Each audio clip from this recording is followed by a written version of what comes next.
तो सबसे पहला प्रोसेस होना है ग्लाइकोलिसिस का। तो जो ग्लाइकोलिसिस, इसमें देखो बेटा, जो ग्लाइकोलिसिस की प्रोसेस है ये ग्लूकोज क्या बनाएगा? शुगर। लिसिस मतलब क्या हो गया? स्प्लिट हो गया। और कौन सा वर्ड है? Greek word. अब ग्लूकोज का क्या होगा? यहाँ पर पार्शियल ऑक्सीडेशन होगा और 2 मॉलिक्यूल ये प्रोसेस होगा। बट बेटा इसको डिस्कवरी से अगर रिलेटेड बात करें तो इसको हम लोग कहते हैं EMP पाथवे। बेटा EMP पाथवे इसलिए बोलते हैं क्योंकि ये 3 साइंटिस्ट हैं जो क्या काम करते हैं कि 3 साइंटिस्ट हैं जो ग्लाइकोलिसिस को डिस्कवर कर रखा था। तो इनमें देखो ये प्रोसेस कहाँ पर होगी? ये प्रोसेस यहाँ पर होगी अकर्सिनस साइटोप्लाज्म। तो अगर ये प्रोसेस साइटोप्लाज्म में होगी तो कैसे होगी भाई? देखो यहाँ पर ग्लूकोज का ब्रेकडाउन हुआ, क्या बना? Pyruvic acid. पायरुविक एसिड ने क्या किया? पायरुविक एसिड ने क्या किया? अब इसके पास ये रास्ता है या तो ये रास्ता है। तो अभी हम लोगों को बेटा क्या पढ़ना था? Aerobic respiration. एरोबिक रेस्पिरेशन क्या हो गया? ग्लाइकोलिसिस। ग्लाइकोलिसिस की जो प्रोसेस होती है, चाहे वो फर्मेंटेशन हो, चाहे एरोबिक रेस्पिरेशन हो या एनारोबिक रेस्पिरेशन हो, सब में ग्लाइकोलिसिस पाया ही जाएगा। इसीलिए ग्लाइकोलिसिस को हम लोग और क्या बोलते हैं? ग्लाइकोलिसिस को हम लोग बेटा बोलते हैं कॉमन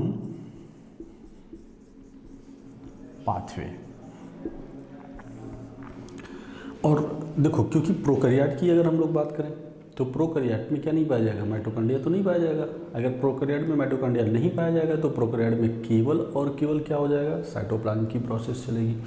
साइटोप्लाज्म में ही प्रोसेस चलेगी तो मतलब मीन्स ग्लाइकोलिसिस में। तो ग्लाइकोलिसिस में जो एनर्जी का सोर्स होगा, ग्लाइकोलिसिस से जो ग्लाइकोलिसिस होगा प्रोकैरियोट में, या हम लोग ऐसे बोल सकते हैं कि जो ग्लाइकोलिसिस है ये प्रोकैरियोट में ही केवल चलेगा। प्रोकैरियोट में ही चलने का सेंस ये हुआ कि और भाई माइटोकॉन्ड्रिया तो है नहीं। अगर माइटोकॉन्ड्रिया नहीं है तो ऐसी कंडीशन में क्या हो जाएगा? ग्लाइकोलिसिस होगी। तो जब ग्लाइकोलिसिस की प्रोसेस होगी तो ये हो जाएगा। अब देखो ग्लाइकोलिसिस में स्टेप्स अगर हम लोग ध्यान से देखें, अगर हम यहाँ पर स्टेप्स को देखें, धीरे धीरे समझें इस बात को, तो ग्लूकोज के पास ग्लूकोज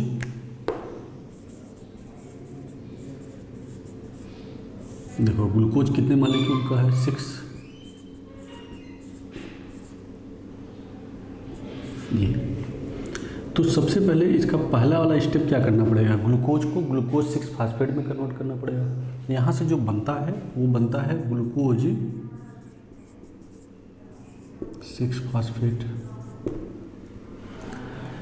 अगर ग्लूकोज 6 फास्फेट में कन्वर्ट होता है तो इसको देखो, क्योंकि ये ग्लूकोज है, फास्फेट का मॉलिक्यूल था क्या यहाँ? मीन्स 1 2 3 4 5 6, ये मान लीजिए 6 कार्बन है। यहाँ पर एक मॉलिक्यूल क्या आ गया? फास्फेट आ गया। तो क्या फास्फेट पहले से था? नहीं। अगर यहाँ पर फास्फेट नहीं था तो फास्फेट आया कहाँ से? अगर फास्फेट आया तो कहाँ से आया? तो फास्फेट आया हमारा कहाँ से आया? फास्फेट आया ATP के यूज से। मीन्स यहाँ पर जो हम लोग प्रोसेस यूज करेंगे वो क्या यूज करेंगे? ATP। मीन्स अगर हम लोग यहाँ पर यूज किए ATP तो ये यहाँ बन गया बेटा ADP, और जो इनऑर्गेनिक फास्फेट बना ये हो गया इनऑर्गेनिक फास्फेट। इसलिए इसको हम लोग बोलते हैं एक्टिवेटेड ग्लूकोज मॉलिक्यूल। अब एक्टिवेटेड ग्लूकोज मॉलिक्यूल के बाद क्या बनेगा? यहाँ से ग्लूकोज के बाद बन जाएगा ग्लूकोज 6 फास्फेट। ग्लूकोज 6 फास्फेट के बाद बनेगा बेटा यहाँ पर फ्रक्टोज 6 फास्फेट। क्योंकि ग्लूकोज और फ्रक्टोज एक दूसरे के क्या होते हैं? आइसोमर होते हैं। तो जब ये ग्लूकोज और फ्रक्टोज एक दूसरे के आइसोमर होते हैं तो यहाँ पर जो प्रोसेस होगी वो कौन सी प्रोसेस हो सकती है? आइसोमराइजेशन हो सकता है। फिर देखो यहाँ से बनेगा क्या? यहाँ से बनेगा फ्रक्टोज 1,6 बाई या डाई फास्फेट। अगर 1,6 डाई हो गया तो देखो 1 2 3 4 5 6, ये छठे पर ये हो गया 6 कार्बन पर, ये फर्स्ट कार्बन पर हो गया। तो एक फॉस्फेट का मॉलिक्यूल और आया, अब बताओ कि ये फास्फेट का मॉलिक्यूल कहाँ से आया होगा, तो इट मीन्स यहाँ पर फिर से क्या होगी, एटीपी रिलीज हुआ हो या एटीपी यूज हुआ है। तो एटीपी अगर यूज होगा तो एक मॉलिक्यूल ये एटीपी यूज हुआ तो क्या बना, एडीपी, और क्या बना, इनऑर्गेनिक फास्फेट। ये कहाँ आया, यहाँ पर आया। अब देखो फ्रक्टोज 6 फास्फेट के बाद यहाँ से बनेगा 3 फास्फोग्लिसरल्डिहाइड और एक मॉलिक्यूल बेटा बनेगा डाईहाइड्रोक्सी एसीटोन फास्फेट।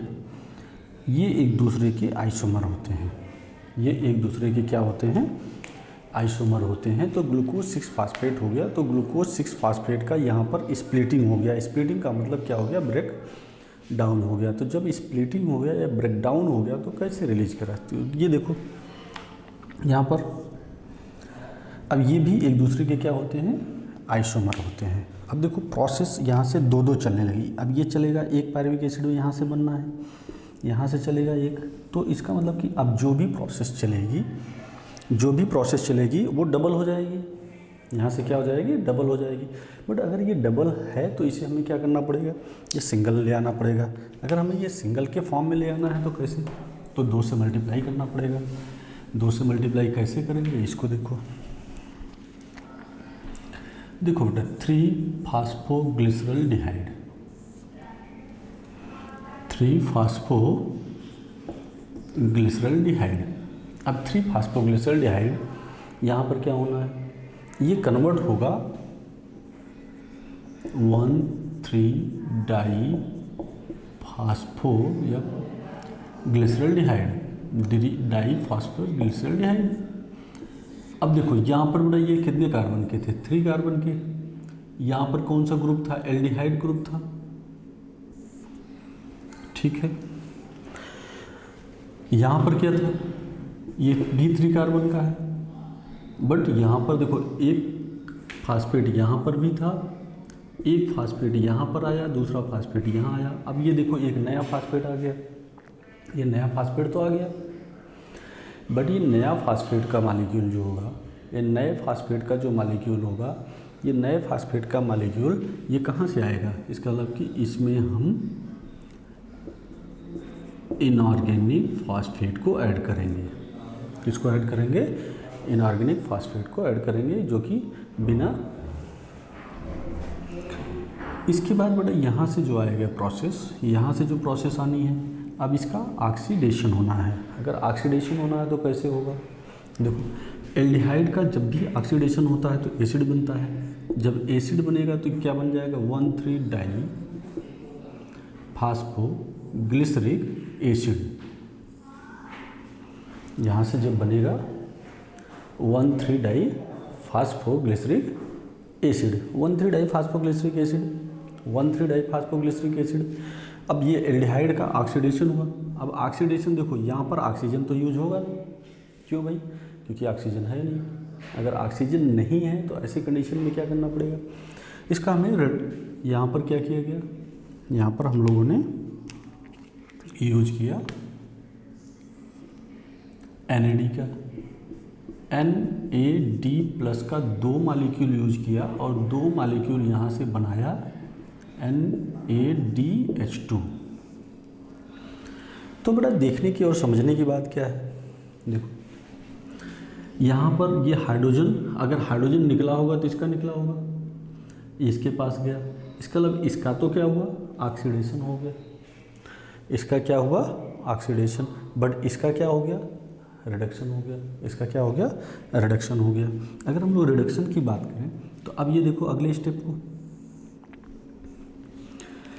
यहाँ से 1,3 डाई फास्फोग्लिसरिक एसिड से अब ये कन्वर्ट हो जाएगा 3 फास्फोग्लिसरिक एसिड। अगर बेटा यहाँ पर 3 फास्फोग्लिसरिक एसिड, तो एक जो है देखो यहाँ पर क्या था, यहाँ पर था 1,3 फास्फोग्लिसरिक एसिड, बेटा ये 2 फास्फेट था। अब यहाँ पर क्या हो जाएगा, एक ही फास्फेट आया। इसका मतलब कि अब एक फास्फेट कहाँ जाएगा, ये क्या बनाएगा, ATP का फॉर्मेशन करेगा। तो जो पहला प्रोसेस है यहाँ पर हमारा बेटा ये ADP इनऑर्गेनिक फॉस्फेट कन्वर्ट हो जाएगा एटीपी में, क्योंकि ये प्रोसेस बेटा सब डबल डबल प्रोसेस हो रही हैं, इसलिए ये जो बनेगा वो कितना बनेगा, 2 एटीपी बनेगा। और एक चीज़ और जान लो कि एटीपी उतना ही बनते हैं, एटीपी उतना ही बनता है जितना एडीपी अवेलेबल होता है, रॉ मटेरियल्स होते हैं। जितना ज़्यादा एडीपी होगा उतना ही एटीपी बनेगा। अब कंडीशन क्या होगा, 3 फास्फोग्लिसरिक एसिड के बाद, 3 फास्फोग्लिसरिक एसिड के बाद बेटा यहाँ से बनेगा 2 फास्फोग्लिसरिक एसिड। देखो 3 पोजीशन से 2 पोजीशन पे आ गया, एक दूसरे का क्या है, आइसोमर है ये। बट यहाँ पर आप ऐसे बोल सकते हो म्यूटेशन हो गया। म्यूटेशन का मतलब कि पोजीशन को इसने क्या कर लिया, पोजीशन को चेंज कर दिया।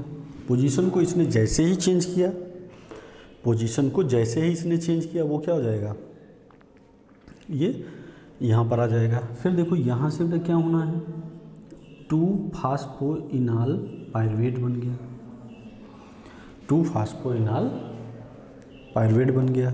जब पायरुवेट बन गया यहाँ से क्या बन जाएगा बेटा, 2 मॉलिक्यूल पायरुविक एसिड बन गया। अब देखो ध्यान से, हम लोग अगर इसके एंजाइम की या कुछ प्रोसेस को समझे तो अच्छे से आ जाएगा बातें। हमारे पास यहाँ पर देखो, अगर हम एंजाइम की बात करें, हमारा पूरा का पूरा कुल कितने, ये प्रोसेस कुल कितने स्टेप में डिवाइड है, 10 प्रोसेस में। बेटा ये 1 हो गया, ये 2 हो गया, ये 3rd हो गया या 3 हो गया, 4। अब देखो अकॉर्डिंग टू एनसीईआरटी बेटा ये 5 स्टेप माना गया है, बट हम लोग इसको मान लेते हैं। ये हमारा 5वां स्टेप हो गया, ये 6ठा स्टेप हो गया, ये 7वां स्टेप हो गया, और ये 8वां स्टेप हो गया, ये 9वां, और ये स्टेप बेटा कौन सा हो गया, 10th स्टेप।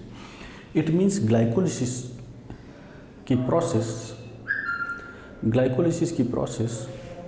10 स्टेप प्रोसेस है। ग्लाइकोलिसिस की प्रोसेस बेटा कैसी प्रोसेस है, 10 स्टेप की प्रोसेस है। तो अगर ये 10 स्टेप की प्रोसेस है तो इसमें हम लोग एंजाइम को भी देख लें। अगर ये एंजाइम की बात करें, या यहाँ पर एक समरी बना लेते हैं एंजाइम।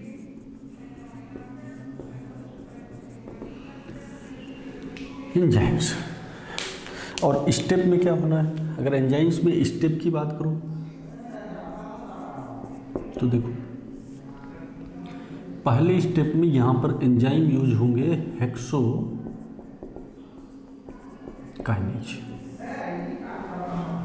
पहले स्टेप में जो एंजाइम यूज होगा वो क्या हो जाएगा, हेक्सोकाइनेज। मीन्स इस स्टेप में जो एंजाइम इन्वॉल्व होगा उसे बेटा हम लोग कहेंगे हेक्सोकाइनेज। और एक शार्ट ट्रिक आप समझ लो, जान लो अच्छे से, कि जहाँ पर भी काइनेज ऐड होगा या काइनेज होगा, या जहाँ पर भी काइनेज वहाँ यूज होगा जहाँ पर एटीपी जुड़ेगा या निकलेगा। एटीपी जुड़ेगा या निकलेगा वहाँ पर काइनेज मीन्स। अब देखो एक दूसरा step process, second step process. Second step की प्रोसेस में अब देखो ग्लूकोज और फ्रक्टोज एक दूसरे के क्या होते हैं, ये आइसोमरेज, तो आइसोमर होते हैं। इसलिए यहाँ पर जो एंजाइम यूज करेंगे, हम कौन सा एंजाइम यूज करेंगे, आइसोमरेज एंजाइम यूज करेंगे। यहाँ पर जो एंजाइम यूज करेंगे वो कौन सा होगा, आइसोमरेज। अब देखो तीसरे वाले एंजाइम, यहाँ से एक फ्रक्टोज का 6 फास्फेट मॉलिक्यूल फ्रक्टोज का 1,6 में कन्वर्ट हो गया। अगर 1,6 में कन्वर्ट हो गया तो यहाँ पर जो एंजाइम यूज होगा, या इस स्टेप में जो एंजाइम यूज होगा वो बहुत ही इम्पॉर्टेंट एंजाइम है, उसको बेटा बोलते हैं फास्फोफ्रुक्टोकाइनेज। इसको हम लोग बेटा बोलते हैं rate limiting enzyme. Rate limiting enzyme का मीन्स अगर एक्सेस एटीपी का फॉर्मेशन होने लगता है तो ये प्रोसेस रोक देता है। मीन्स एक टाइप का इस एंजाइम को also known as pacemaker enzyme of glycolysis. ये ग्लाइकोलिसिस का पेस मेकर एंजाइम माना जाता है। कौन माना जाता है, फास्फोफ्रुक्टोकाइनेज। इसके बाद आता है बेटा स्टेप 4 की बात अगर हम लोग करें, स्टेप 4 में हमारे पास ये है। अब देखो ये सब 6 मॉलिक्यूल 6 कार्बन के थे। अब ये 6 कार्बन से कन्वर्ट हो जाएगा किस में, 3 कार्बन में। 3 कार्बन के 2 मॉलिक्यूल बन गए। मीन्स बेटा क्या हो गया, ब्रेक डाउन हो गया। अगर ब्रेक डाउन हुआ, अगर वो ब्रेक डाउन हुआ तो कितने कार्बन का, 3 कार्बन का। इसका मतलब यहाँ पर एक स्प्लिटिंग एंजाइम काम करेगा, क्लीवेज एंजाइम। उसको हम लोग बेटा बोलते हैं एल्डोलेज एंजाइम। और जो एल्डोलेज एंजाइम होगा इसको हम लोग बोलते हैं स्प्लिटिंग एंजाइम। कौन सा एंजाइम होगा, स्प्लिटिंग एंजाइम होगा। अब यहाँ से बेटा नेक्स्ट पॉइंट है, अगर हम स्टेप 5 की बात करें, अगर स्टेप 5 की बात करें तो क्या बेटा यहाँ पर कोई एंजाइम दिखाई दे रहा है, नहीं। तो ये कैसा प्रोसेस होगा, नॉन एंजाइमेटिक होगा। कैसा प्रोसेस होगा, नॉन एंजाइमेटिक प्रोसेस होगा। अब देखो यहाँ पर बेटा क्या था, 1,3-डाइफॉस्फोग्लिसराइड कन्वर्ट हुआ किसमें, 1,3-डाइफॉस्फोग्लिसरिक एसिड, एल्डिहाइड का ऑक्सीडेशन होगा। अगर ऑक्सीडेशन हुआ मीन्स इसके पास इसका क्या हो गया, हाइड्रोजन। देखिए यहाँ पहले हाइड्रोजन था नहीं, यहाँ पर हाइड्रोजन आ गया। इसका मतलब है कि यहाँ से इस जगह से हाइड्रोजन निकल करके इसके पास आया, मीन्स डीहाइड्रोजिनेशन हुआ। तो यहाँ पर जो एंजाइम यूज करेंगे वो एंजाइम होगा डीहाइड्रोजिनेज।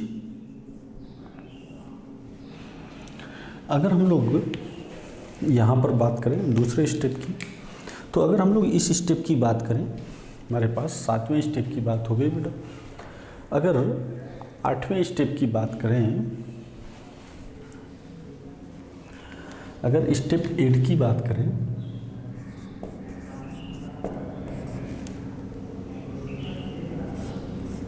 या स्टेप 7 की बात करें, तो देखो अगर स्टेप 7 की बात करें तो यहाँ पर क्या हो रहा है, एटीपी बन रहा है। अगर एटीपी बनेगा तो बेटा क्या हो जाएगा, काइनेज एंजाइम। और वो भी कौन सा, ग्लिसरोकाइनेज। तो फास्फोग्लिसरोकाइनेज। यहाँ पर जो एंजाइम होगा फास्फोग्लिसरोकाइनेज। अब देखो बेटा फिर यहाँ पर क्या होगा, ये इसका पोजीशन चेंज कर दिया। पोजीशन कैसे चेंज कर दिया, 3 कार्बन से कितने कार्बन पर पहुँच गया, 2 कार्बन पर।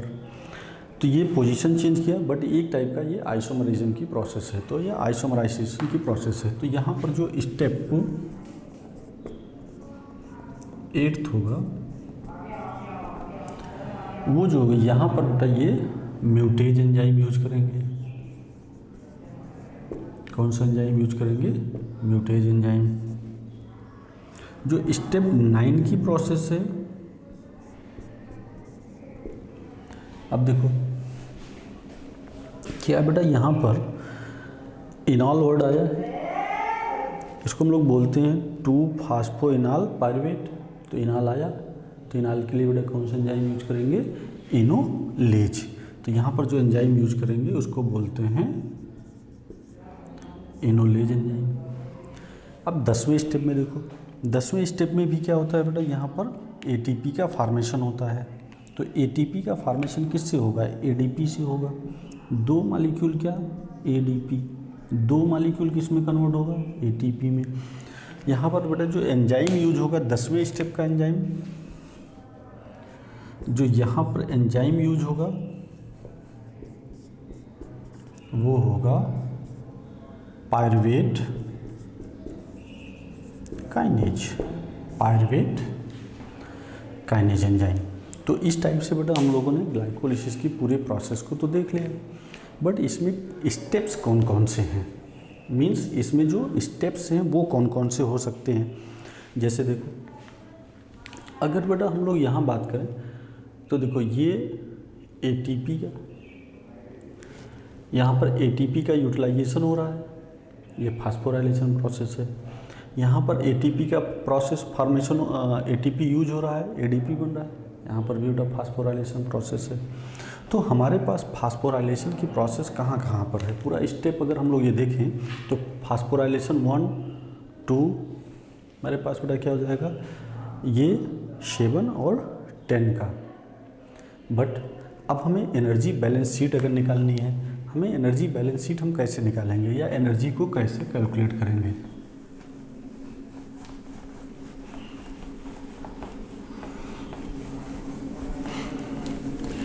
हमें अगर एनर्जी निकालनी है तो एनर्जी से पहले क्या करना पड़ेगा, देखो एनर्जी में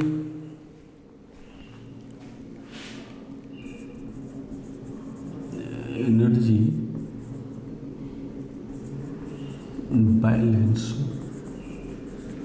शीट, बेटा यहाँ जो प्रोसेस हो रहा है, ये जो, क्योंकि ये जो एटीपी यहाँ बन रहे हैं, ये 2 एटीपी ये बन रहा है, 2 एटीपी ये बन रहा है। हमारे पास कुल फार्म्ड एटीपी कितने हैं, फार्म्ड एटीपी हैं 4। तो अगर ये देखो ध्यान से बेटा सुनिएगा, अगर ये जो NADH2 है ये अगर ETS में जाएगा तो ही बेटा ये एनर्जी रिलीज करेगा।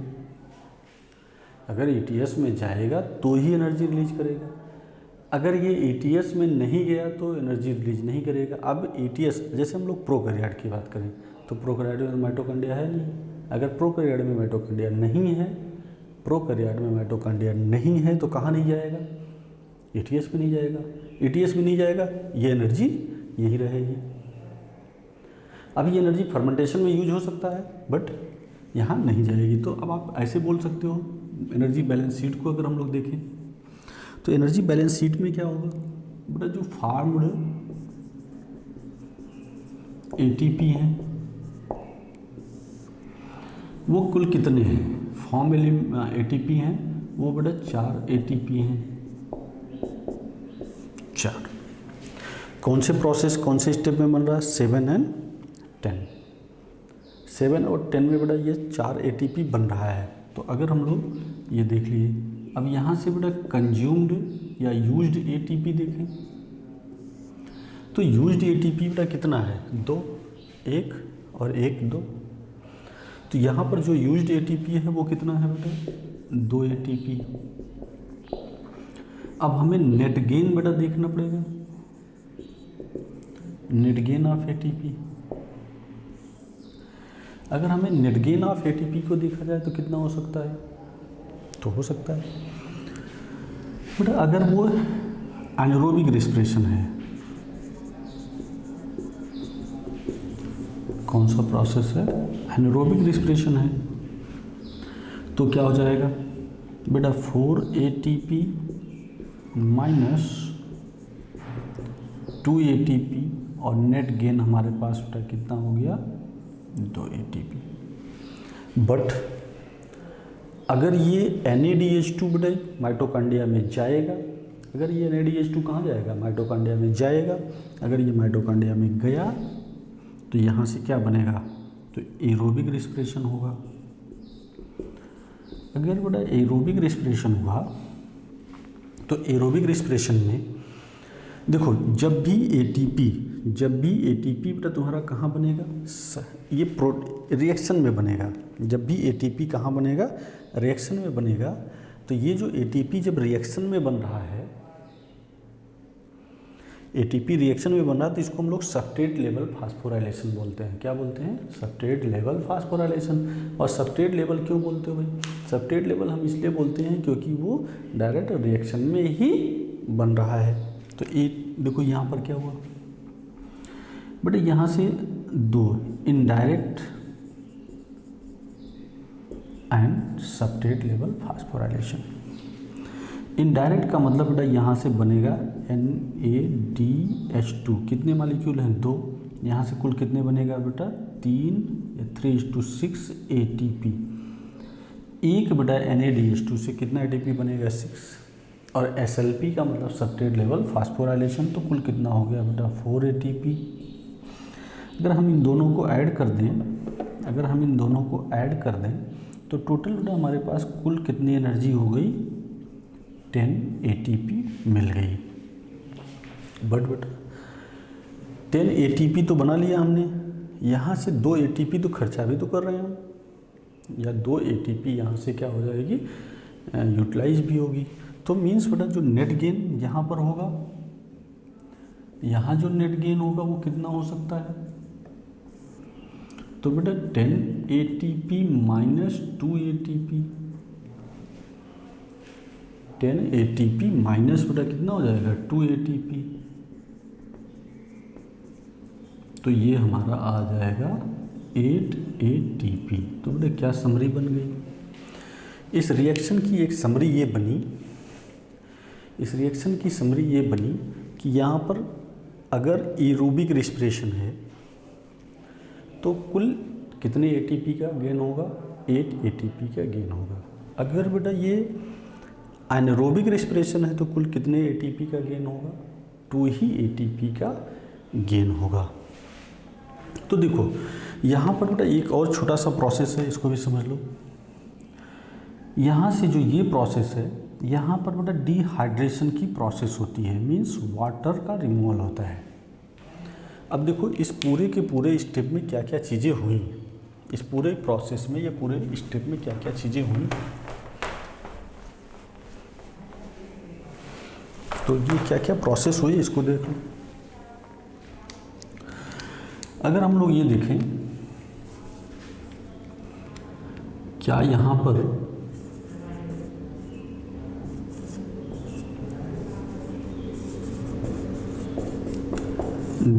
डीकार्बोक्सिलेशन हुआ, तो आप कहोगे सर नहीं। क्यों भाई, डीकार्बोक्सिलेशन क्यों नहीं हुआ, क्योंकि यहाँ पर कोई भी, यहाँ पर क्या नहीं निकल रहा है, यहाँ पर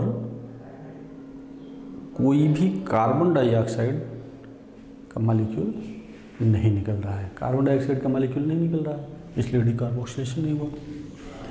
यहाँ पर क्या बेटा FADH2 का फॉर्मेशन हो रहा है, नहीं। क्या ऑक्सीजन यूटिलाइजेशन हुआ,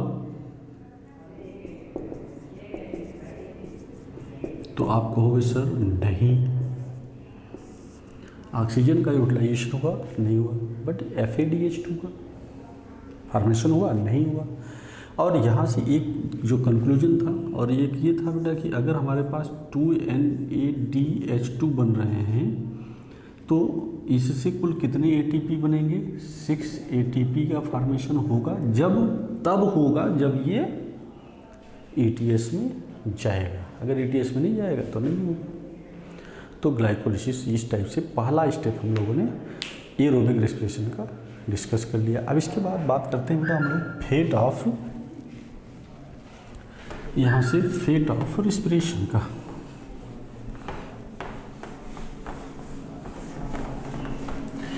या fate of pyruvic acid.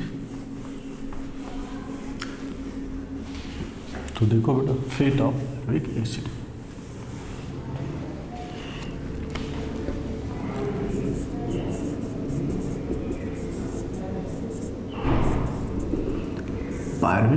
Pyruvic acid के पास बेटा अभी हम लोगों ने देखा था कि 2 स्टेप की प्रोसेस है।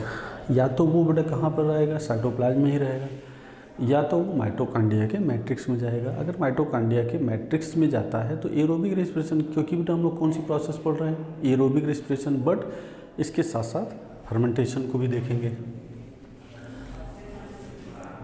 अगर फेट मीन्स क्या हो गया बेटा, फ्यूचर, ये आगे चल करके क्या बनेगा। तो यहाँ से सबसे पहला प्रोसेस आता है फर्मेंट। बेटा देखो एनारोबिक, सबसे पहले हम लोग इसमें जो प्रोसेस पढ़ने चल रहे हैं वो कौन सा है, एनारोबिक रेस्पिरेशन। अगर एनारोबिक रेस्पिरेशन हो रहा है तो यहाँ से क्या बन रहा है, पायरुविक एसिड। अगर बेटा पायरुविक एसिड है तो पायरुविक एसिड का फ्यूचर क्या होगा, इसको देख लो। पायरुविक एसिड का जो फ्यूचर होगा वो ये होगा कि यहाँ से पायरुविक एसिड को देखो बेटा, ये हो गया पायरुविक एसिड। अगर हम लोग पायरुविक एसिड को देखें तो पायरुविक एसिड को फ्यूचर में कहाँ लेके जा सकते हैं, अगर हम लोग फर्मेंटेशन कराएं तो तो बेटा ये पॉइंट अगर हम लोगों को समझ में आ ही गया था, तो ऑक्सीजन यहाँ से आया, ऑक्सीजन यहाँ पर आया, ग्लूकोज यहाँ था, ग्लूकोज यहाँ से पायरुविक एसिड में कन्वर्ट हुआ, ये माइटोकॉन्ड्रिया था, ये पायरुविक एसिड यहाँ गया, तो एरोबिक रेस्पिरेशन यहीं रह गया, तो फर्मेंटेशन। तो जो फर्मेंटेशन की प्रोसेस है उसको ध्यान से बेटा सुनो। अगर फर्मेंटेशन की प्रोसेस है तो कैसे होनी है फर्मेंटेशन, तो ये देखो CH3COCOOH, ये हो गया हमारा पायरुविक एसिड। अब यहाँ पर जो एनरोबिक रेस्पिरेशन या फर्मेंटेशन है वो कितने टाइप के हैं? 2 टाइप के हैं। एक हो गया एल्कोहलिक फर्मेंटेशन, दूसरा होता है लैक्टिक एसिड फर्मेंटेशन। तो जो हमारा लैक्टिक एसिड फर्मेंटेशन है या पायरुविक एल्कोहलिक फर्मेंटेशन है, इसको देखो पहले हमारा, अगर हमें याद हो तो अभी हम लोगों ने बेटा स्टेप देखा था। अगर एल्कोहलिक फर्मेंटेशन को देखें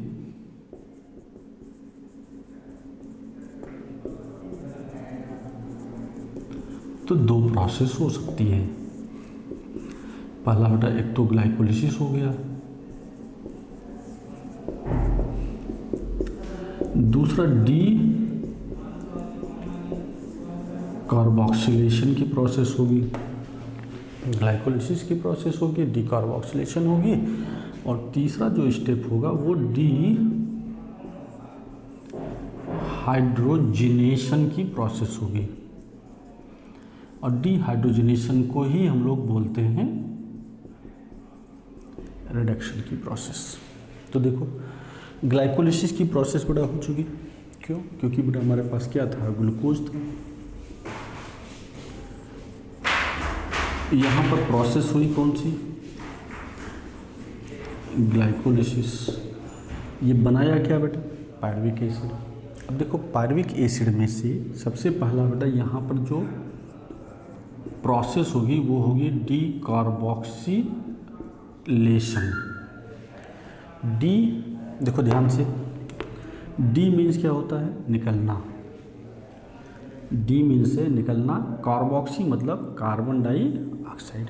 अगर बेटा यहाँ से हम लोग ये देखें, अगर हम लोग ये देखें कि यहाँ से कार्बन डाइऑक्साइड को रिमूव करें, ये जो कार्बन डाइऑक्साइड का मॉलिक्यूल है यहाँ से निकल गया, तो बेटा बचा क्या? यहाँ पर जो बचता है वो बचेगा, ये जो बचेगा बेटा CH3CHO प्लस बेटा एक मॉलिक्यूल कार्बन डाइऑक्साइड निकल गया। एक मॉलिक्यूल क्या निकल गया? कार्बन डाइऑक्साइड निकल गया। अगर बेटा एक मॉलिक्यूल कार्बन डाइऑक्साइड निकल गया तो यहाँ पर बचा क्या? ये एल्डिहाइड। अब यहाँ पर जो एंजाइम आप यूज करोगे डीकार्बोक्सिलेशन के समय, यहाँ पर जो एंजाइम आप यूज करोगे उस एंजाइम को बेटा हम लोग बोलते हैं डी कार्बोक्सिलेज। कौन सा एंजाइम होगा? D carboxylase enzyme. बेटा अगर ये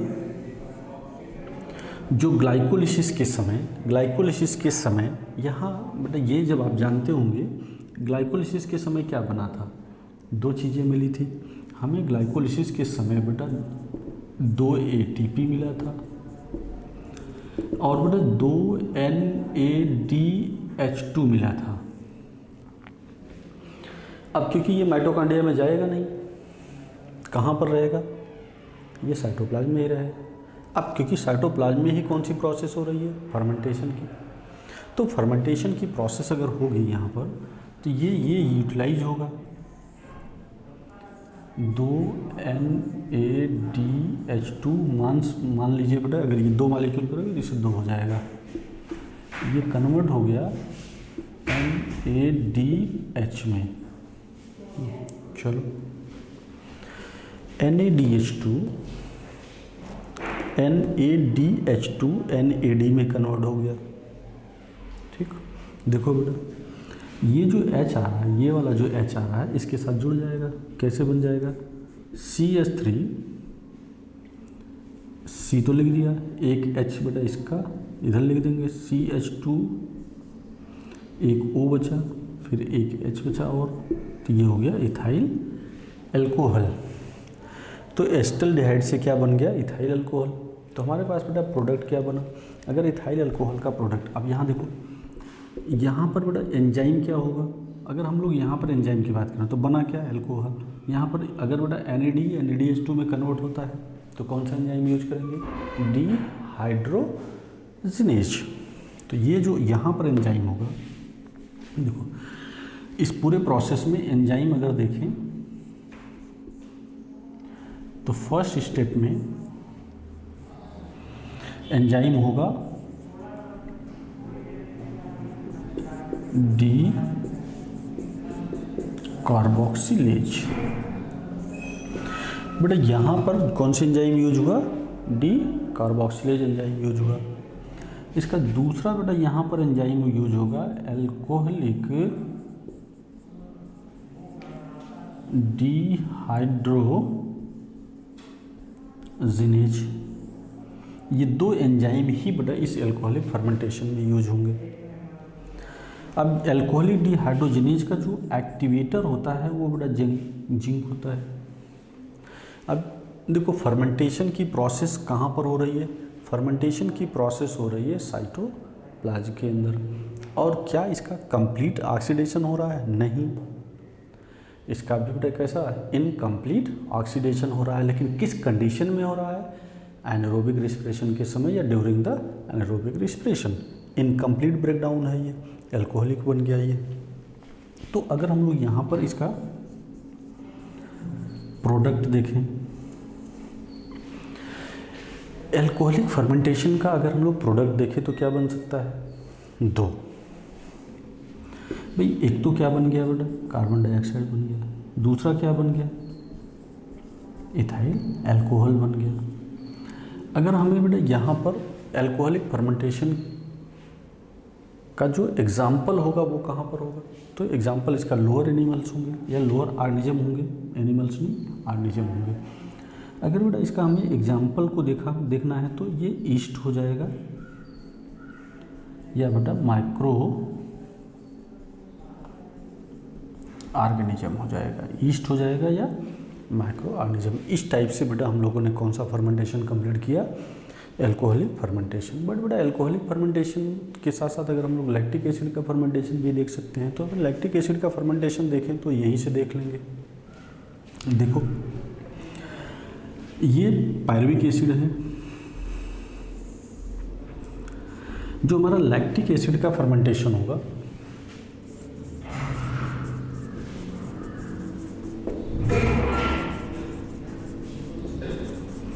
बेटा यहाँ पर भी अगर आपको याद हो तो पीछे अभी बताया था मैंने, एक प्रोसेस तो कौन सी होगी, ग्लाइकोलिसिस।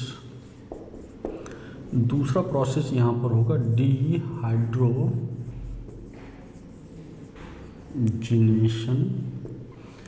या बेटा रिडक्शन की प्रोसेस होगी। बट यहाँ क्या नहीं होगा, तो एक सीधी सी बात है, यहाँ पर डीकार्बोक्सिलेशन की प्रोसेस नहीं होगी। अगर डीकार्बोक्सिलेशन की प्रोसेस नहीं होगी, डीकार्बोक्सिलेशन की प्रोसेस अगर नहीं होगी मीन्स कार्बन डाइऑक्साइड का इवैल्यूएशन या कार्बन डाइऑक्साइड इवॉल्व नहीं होगा। तो देखो बेटा ये हमारा पायरुविक एसिड है, यहाँ पर केवल रिडक्शन की प्रोसेस होगी। अगर जो NADH2 बना था, देखो 2 NADH2 था या बेटा 2 NAD में कन्वर्ट हुआ। यहाँ पर अगर हम लोग ये देखें तो बेटा इसको H लिख कर समझें, तो ये देखो इसके पास ये एस्टिल ग्रुप है, कीटोनिक ग्रुप है, यहाँ से ये इस पर बाइंड हो जाएगा। तो बाइंड बेटा होकर के क्या बनाएगा, पहले इसको देखो, ये बनाया CH3 CH, एक H आ गया यहाँ पर, OH हो गया, फिर क्या हो गया COOH, ये हमारा बन गया बेटा लैक्टिक एसिड, ये बन गया लैक्टिक एसिड। अब जो लैक्टिक एसिड का फॉर्मेशन हुआ तो क्या इसमें कार्बन डाइऑक्साइड इवॉल्व हुआ, नहीं इवॉल्व हुआ। अगर कार्बन डाइऑक्साइड बेटा इवॉल्व नहीं हो रहा है तो कौन सी प्रोसेस नहीं होगी, डीकार्बोक्सिलेशन। ये प्रोसेस कहाँ पर थी, यहाँ थी। अगर बेटा हम यहाँ पर एंजाइम की बात करें तो एंजाइम तो एक ही यूज होगा यहाँ पर अगर हम लोग किसकी बात करें, एंजाइम की, तो एंजाइम हमारे पास बेटा क्या हो सकते हैं, यहाँ पर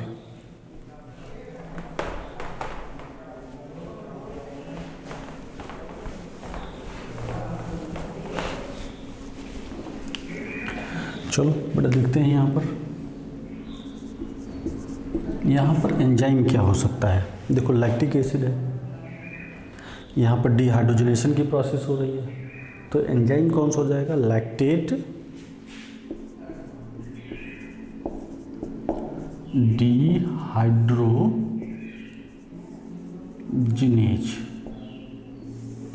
यहाँ पर जो एंजाइम होगा बेटा उसको बोलते हैं लैक्टेट डिहाइड्रोजिनेज की प्रोसेस होगी। अगर बेटा लैक्टेट डिहाइड्रोजिनेज की प्रोसेस होती है तो अब ये देखो यहाँ पर कार्बन डाइऑक्साइड निकला नहीं है, रिडक्शन ग्लाइकोलाइसिस हुआ, ये बन गया, तो इसका बेटा प्रोडक्ट क्या बना, प्रोडक्ट बना मनली बेटा क्या, लैक्टिक एसिड। अब ये प्रोसेस होगी कहाँ पर, मीन्स इसका एग्जाम्पल क्या हो सकता है, तो ये एग्जाम्पल इसका क्या हो सकता है, कुछ बेटा बैक्टीरिया हो सकते हैं और ये एनिमल मसल्स हो सकते हैं। यहाँ पर क्या हो सकता है, बैक्टीरिया हो सकता है या एनिमल्स क्या हो सकते हैं, मसल्स हो सकते हैं। तो अगर एनिमल्स मसल्स की बात करें तो एनिमल मसल्स ये हो जाएगा और ये बैक्टीरिया हो जाएगा। यहाँ पर ये फर्मेंटेशन, बेटा फर्मेंटेशन को फिर से आप समझ लो, फर्मेंटेशन का मतलब होता है कि यहाँ पर पायरुविक एसिड का इनकम्प्लीट ऑक्सीडेशन होगा और वो ड्यूरिंग एनारोबिक कंडीशन, यही है फर्मेंटेशन। क्योंकि फर्मेंटेशन हमारे पास था कितने टाइप का था, 2 टाइप का, तो ये पढ़ लिया हम लोगों ने। फर्मेंटेशन के बाद अब बेटा अगर फेट ऑफ पायरुविक एसिड को देखो तो ये एनारोबिक रेस्पिरेशन था। अब एरोबिक रेस्पिरेशन में लेके जाएंगे तो कौन सी प्रोसेस होगी, जिसको हम लोग बोलेंगे लिंक रिएक्शन। तो अभी बेटा हेडिंग बनाने चल रहे हैं हम लोग, लिंक रिएक्शन।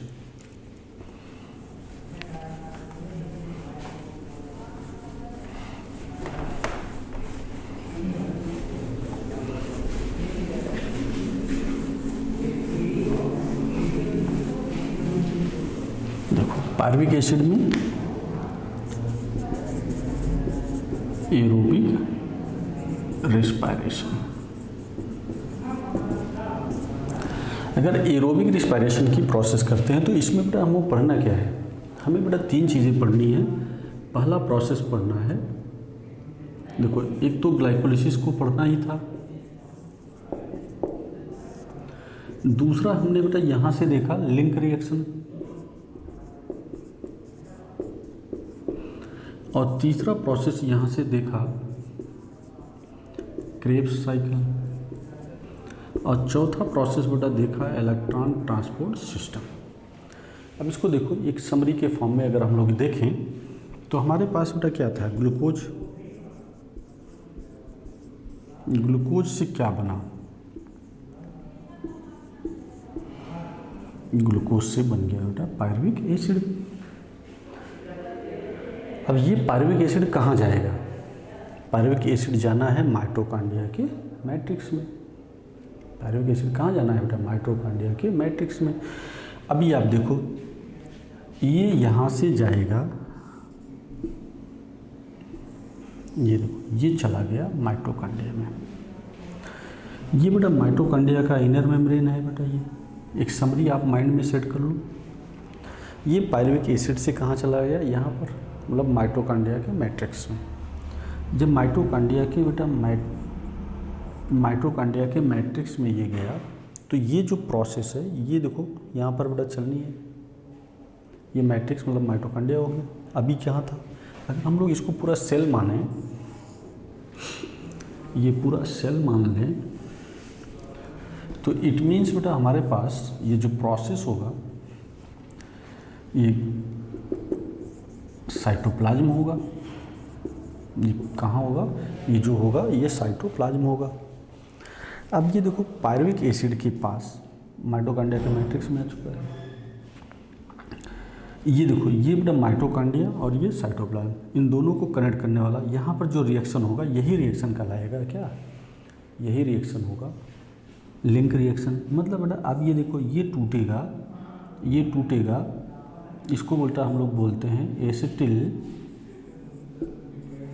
कोएंजाइम। ए में टूट जाएगा, किस में टूटेगा, एसिटिल कोएंजाइम ए में टूट गया। तो बेटा यही जो प्रोसेस है एसिटिल कोएंजाइम में टूटना, यही रिएक्शन कहलाएगा लिंक रिएक्शन।